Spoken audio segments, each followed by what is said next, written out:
Car दोस्तों, एक बार फिर से स्वागत है आपका मेरे चैनल वेल्थ क्रिएटर पे। तो दोस्तों, आज हम बात करने जा रहे हैं एक और अपकमिंग आईपीओ की, जो कि आपको जल्दी आता हुआ दिखाई देने वाला है, यानी कि 22 तारीख से आता हुआ दिखाई देने वाला है। कंपनी का नाम है डेंटा वाटर ट्रीटमेंट। तो बेसिकली ये कंपनी, जैसे नाम से पता लग रहा है कि वाटर ट्रीटमेंट में काम करती है, यानी कि बेसिकली इसका जो मेन काम है वो ग्राउंड वाटर रिचार्ज प्रोजेक्ट पे काम करना है और उनके रिकॉर्डेड जो इंफ्रास्ट्रक्चर लगता है उस पर ये काम करती है। दोस्तों, जानेंगे इसकी कंपनी के फाइनेंशियल और फंडामेंटल कितने मजबूत हैं, कंपनी की ऐसी ऑब्जेक्टिव ऑफ इशू क्या है, कंपनी का ग्रे मार्केट में क्या डिमांड चल रही है और अब इस आईपीओ में अप्लाई करना है या फिर अवॉइड करना है। पर उससे पहले वीडियो को लाइक, शेयर और सब्सक्राइब करना बिल्कुल ना भूलिए दोस्तों। तो वीडियो में आगे बढ़ते हैं और बात कर लेते हैं Denta water solution private limited की। पर उससे पहले सबसे पहले देख लेते हैं इंपॉर्टेंट डेट्स क्या होने वाली है दोस्तों, क्योंकि इंपॉर्टेंट डेट्स बहुत मेजर है। तो दोस्तों, ये जो आईपीओ है आपको जल्दी आता हुआ दिखाई देगा। ये आईपीओ का अगर हम डेट देखें तो 22 जनवरी से लेकर 24 जनवरी के बीच में आपको आता हुआ दिखाई देने वाला है। अगर फेस वैल्यू की बात करें तो 10 रुपये पर शेयर रखी गई है। वहीं अगर आप प्राइस बैंड की बात करेंगे तो 279 रुपीज़ से 294 रुपीज़ है। हमें इस्तेमाल करना है कट ऑफ प्राइस 294, 10 रुपीज़ पर शेयर फेस वैल्यू का मतलब है कि इन फ्यूचर में कभी भी 10 पार्ट में स्प्लिट हो सकता है। लॉट शेयर की बात करें तो 50 शेयर आपको एक लॉट में देखने को मिलेंगे। टोटल इशू साइज की अगर हम बात करने जाते हैं तो 220 करोड़ का टोटल इशू साइज है, जो कि पूरा का पूरा फ्रेश इशू है, यानी ऑफर फॉर सेल कुछ भी नहीं है। तो यानी सारा का सारा पैसा कंपनी की ग्रोथ में काम आने वाला है। ये काफ़ी स्ट्रांग और पॉजिटिव पॉइंट होता है किसी भी आईपीओ के लिए। बाकी अब बात करेंगे तो लिस्टेड ये एनएससी बीएससी दोनों पे होता हुआ दिखाई देगा। उसके अलावा अगर हम बात करें कोटक की, तो आईपीओ के रिजर्वेशन चार्ट की बात करें तो वहाँ जो है क्यूआईबी के लिए 50% है, रिटेल के लिए 35% और एचएनआई के लिए 15% एज यूजुअल है, जैसा कि मोस्टली आईपीओ में देखने को मिलता है। तो रिटेल के लिए काफ़ी अच्छा है, यहाँ 35% का पोर्शन कंपनी ने रिजर्व रखा हुआ है, तो काफ़ी अच्छा देखने में आ रहा है। तो दोस्तों, वीडियो में आगे बढ़ते हैं और बात कर लेते हैं Denta water infra solution private limited की और बेसिकली डिटेल से जानते हैं कंपनी क्या करती है। तो ये देखेंगे दोस्तों, कंपनी इनकॉर्पोरेट हुई थी 2016 में Denta water and infra solution private limited के नाम से। बेसिकली इसका काम है growing water and infrastructure solution provide कराना। कंपनी इंगेज होती है बेसिकली डिजाइनिंग में, इंस्टॉलेशन में और कमिश्निंग वाटर मैनेजमेंट में। इंफ्रास्ट्रक्चर प्रोजेक्ट भी इसके पास है और इसका एक्सपर्टीज अगर हम बात करें कंपनी किस में एक्सपर्टीज है तो ग्राउंड वाटर रिचार्ज प्रोजेक्ट इसके पास है, जो कि पानी को दोबारा से, जहाँ की वाटर कम हो जाता है लेवल, उसको दोबारा से रिचार्ज कैसे करना है उस पर बेसिकली काम करती है। कंपनी का एक्सपीरियंस देखिए, water engineer and EPS service पे प्रोवाइड कराती है। स्पेशलाइजेशन है कंपनी का infrastructure project including ground water recharge और थ्रू रिसाइकिल करती है वाटर को, addressing growing water solution demand पे चलती है। तो बेसिकली जो इसका कोर काम आपको देखने को मिल रहा है वो बेसिकली जो है कंपनी जो वाटर सोल्यूशन प्रोवाइड कराती है। उसके अलावा देखेंगे तो कंपनी के पास सक्सेसफुली एग्जीक्यूटिव मेजर प्रोडक्ट है, जिसमें कि आप अलग अलग जगह से इसके देखेंगे value contribution of Bangalore water treatment management के साथ किया और गवर्नमेंट के साथ भी इसने सपोर्ट किया है, जहाँ की जल जीवन मिशन के साथ ये गवर्नमेंट के साथ लगी हुई है वाटर प्यूरिफिकेशन के लिए। तो मतलब आप कह सकते हैं कि गवर्नमेंट के साथ भी काफ़ी प्रोजेक्ट होते हैं जहाँ की वाटर रिचार्जेबल, जहाँ की वाटर की कमी होती है वहाँ उसे दोबारा रिचार्ज कैसे किया जाता है, उन सब चीज़ों के लिए भी ये सहयोग करती है। तो उसी के तहत जो जल जीवन मिशन है उसमें भी ये काम कर रही है। अब जानेंगे कि कंपनी की सर्विसेज क्या है। तो कंपनी जो सर्विस प्रोवाइड कराती है, काफ़ी रेंज ऑफ सर्विस है वाटर मैनेजमेंट में, जैसे कि है प्राइमरी इन्वेस्टिगेशन एंड रिसोर्सेज के लिए जो काम करती है, फ्लेक्सिबिलिटी स्टडीज़ करती है, planning and project formula use करती है, फील्ड सर्वे करवाती है, सॉइल के टेस्टिंग जो होता है वो करती है, डिजाइनिंग सर्विसेज का काम करती है, टेंडर बिडिंग है, कंसल्टेंसी का है उसका इसका काम रहता है, प्रोजेक्ट मैनेजमेंट एंड कंस्ट्रक्शन जो सुपरविजन होता है उसको ये देखती है, ऑपरेशन एंड मेंटेनेंस की जो गाइडलाइंस होती है वो भी ये पूरा कंपनी अपने अंडर में लेके चलती है। तो मतलब आपको दिखाई दे रहा होगा वन शॉट में कि A to Z सारे काम इसके पास है, चाहे वो डिजाइनिंग हो, टेंडरिंग हो, फील्ड सर्वे कराना हो, सॉइल की टेस्टिंग कराना हो, प्लानिंग और प्रोजेक्ट करना हो, प्रोजेक्ट मैनेजमेंट और कंसल्टेंट सुपरवाइजर भी इसके पास है, ऑपरेशन और मेंटेनेंस गाइडलाइंस भी यही प्रोवाइड कराती है, इंजीनियरिंग का काम हो गया, प्रोक्यूरमेंट का काम हो गया, कंसल्टेंसी का काम हो गया, टर्की जो भी प्रोजेक्ट होते हैं वो सारे के सारे कंपनी के पास ही रहते हैं। तो मोस्टली कंपनी जो है ये इसकी एक्सपर्टीज़ है, ये इस फील्ड में जो है अपनी सर्विसेज प्रोवाइड कराती है बेसिकली अपने कस्टमर्स को। तो काफ़ी वॉर्ड नेटवर्क लग रहा है, मतलब आपको लग रहा है कि काफ़ी अच्छा काम देखने में मिल रहा है। अगर वन शॉट में हम देखें तो काफ़ी अच्छा दिखाई दे रहा है। उसके अलावा दोस्तों अगर बात करेंगे कंपनी को, तो एज ऑफ नवंबर 30 2024 तक की बात करें तो कंपनी पे जो है एग्जीक्यूटिव किए हैं इसने 32 वाटर मैनेजमेंट प्रोजेक्ट किए हैं। उसके अलावा 11 मेन कॉन्ट्रैक्ट किए हैं, 1 एक जॉइंट वेंचर किया है और 20 सब कॉन्ट्रैक्ट कंपनी ने किए हैं अभी तक, जिसमें प्रोजेक्ट इसके साथ है रेलवे के साथ और हाईवेज के साथ भी इसने किए हैं। तो आपको टोटल दिखाई दे रहा है जो कि 32 वाटर ट्रीटमेंट हैं, 11 प्रोजेक्ट अलग से हैं, वो सारे के सारे हैं।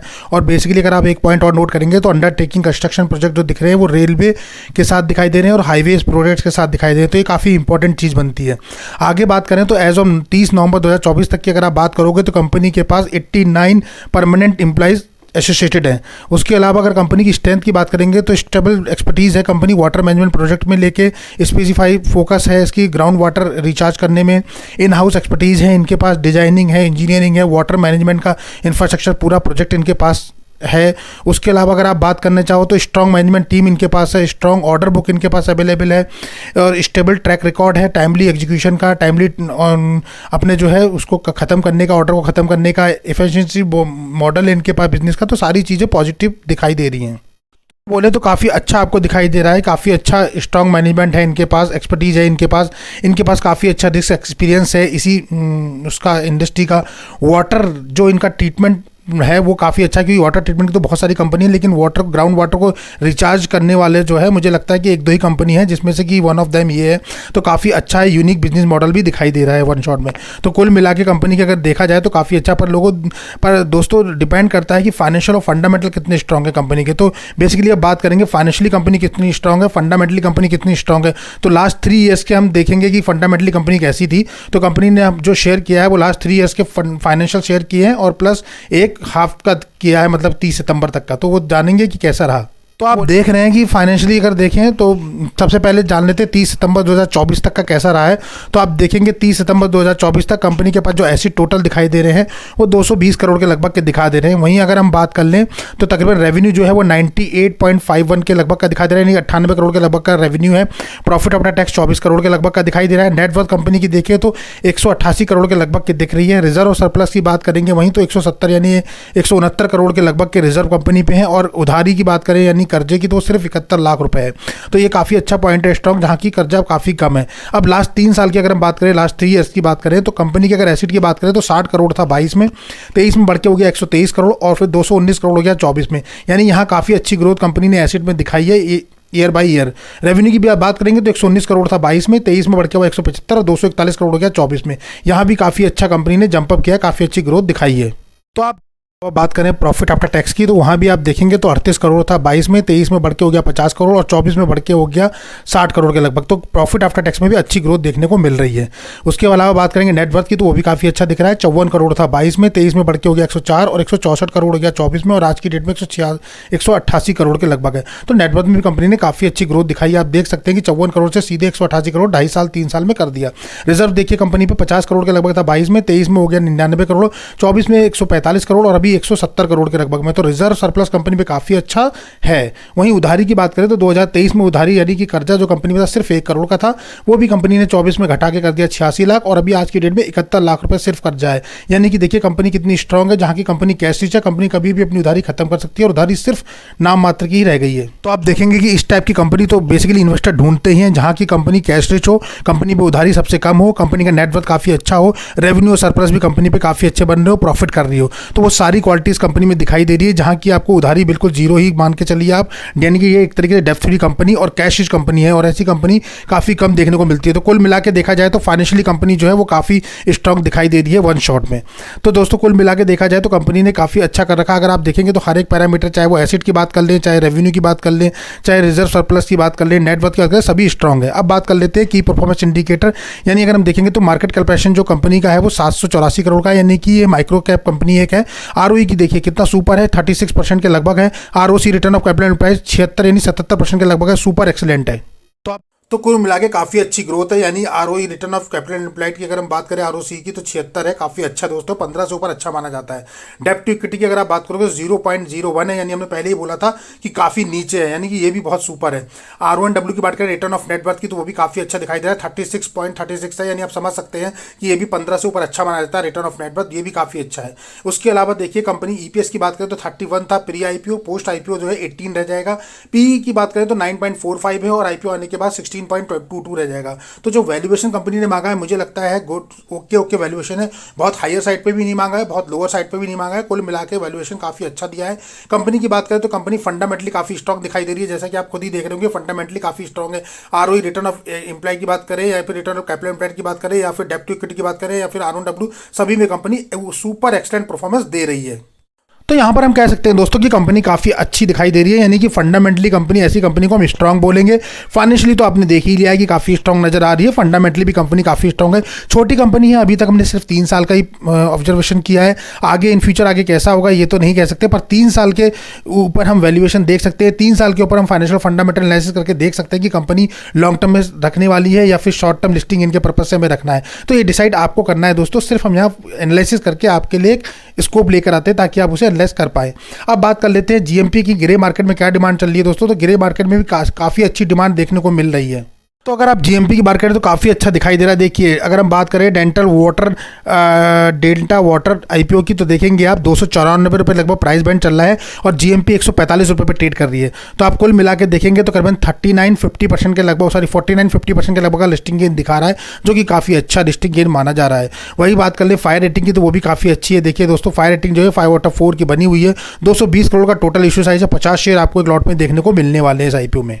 तो वहीं अगर आप आईपीओ की डेट की बात करने हैं तो ये आईपीओ ओपन होता हुआ आपको दिखाई देने वाला है 22 जनवरी से लेके 24 जनवरी के बीच में। तो ये 3 दिन के लिए अवेलेबल रहेगा। आईपीओ क्लोज हो जाएगा दोस्तों करीबन 24 तारीख को, यानी कि 24 जनवरी को, और अलॉटमेंट आपको देखने को मिलेंगे 27 जनवरी को, यानी कि आफ्टर 26 जनवरी के बाद। और जिन लोगों को रिफंड आने हैं, अगर आईपीओ नहीं लगता है तो 28 जनवरी को रिफंड आ जाएंगे। क्रेडिट आपके अकाउंट में, जो डीमेट अकाउंट में शेयर क्रेडिट होंगे वो भी 28 तक होंगे। लिस्टिंग आपको 29 जनवरी को होती हुई दिखाई देगी, यानी इस महीने के आखिरी में। कुल मिला के अगर लिस्टिंग गेन की बात करें दोस्तों, पर लॉट पर हमें कितना लिस्टिंग गेन मिल रहा है तो काफ़ी अच्छा दिखाई दे रहा है। आज की डेट में बात करें तो 7,250 रुपये के लगभग एक लॉट में बनता हुआ दिख रहा है, यानी कि आपकी जो इन्वेस्टमेंट है वो 14,700 रुपये की है एक लॉट पे। तो 14,700 में आप प्लस कर लीजिए 7,250, तकरीबन 21,950 रुपये आपको पहले दिन बनते हुए दिख रहे हैं अपनी इन्वेस्टमेंट में। तो काफ़ी अच्छा लिस्टिंग गेन है, मतलब इसे बैड नहीं कहा जा सकता। वही तो कुल मिला के दोस्तों इसको अच्छा लिस्टिंग गेन कह सकते हैं आप। तो लिस्टिंग गेन पर्पज से तो नो डाउट काफ़ी अच्छा दिखाई दे रहा है फर्स्ट उसमें ही। और अगर आप लॉन्ग टर्म के बेस पे देखें तो भी आप एनालिसिस कर सकते हैं, यानी हमने पूरा डिटेल एनालिसिस करा है कंपनी का, तो आप जान सकते हैं कि आपको क्या करना है। तो दोस्तों फाइनली आपको एक बात बता दें कि यहाँ कोई भी बाय और सेल का रिकमेंडेशन तो आपको दिया नहीं जाता है और किसी भी आईपीओ में अप्लाई करने के लिए सजेस्ट नहीं किया जाता है। यहाँ सारे वीडियो नॉलेज पर्पज से बनाए जाते हैं, जहाँ हम बताते हैं कंपनी के फाइनेंशियल फंडामेंटल कैसे हैं, कंपनी का ग्रोथ पैटर्न कैसा है, कंपनी के लास्ट 3 ईयर्स के फाइनेंशियल फंडामेंटल क्या, ऑब्जेक्टिव ऑफ इशू क्या है, कंपनी का इशू साइज क्या है, प्राइस बैंड क्या है, कब आईपीओ आने वाला है। उसके अलावा हम आपको जीएमपी मार्केट का डिटेल बताएं सो दैट कि आपको डिसीजन लेने में हेल्प मिल पाए। तो कुल मिला के देखिए दोस्तों, मुझे लगता है अभी वेट और वॉच करना चाहिए और पहले दिन का भी सब्सक्रिप्शन स्टेटस थोड़ा देखना चाहिए, जिन लोगों को केवल लिस्टिंग गेन के पर्पज से इसमें अप्लाई करना है।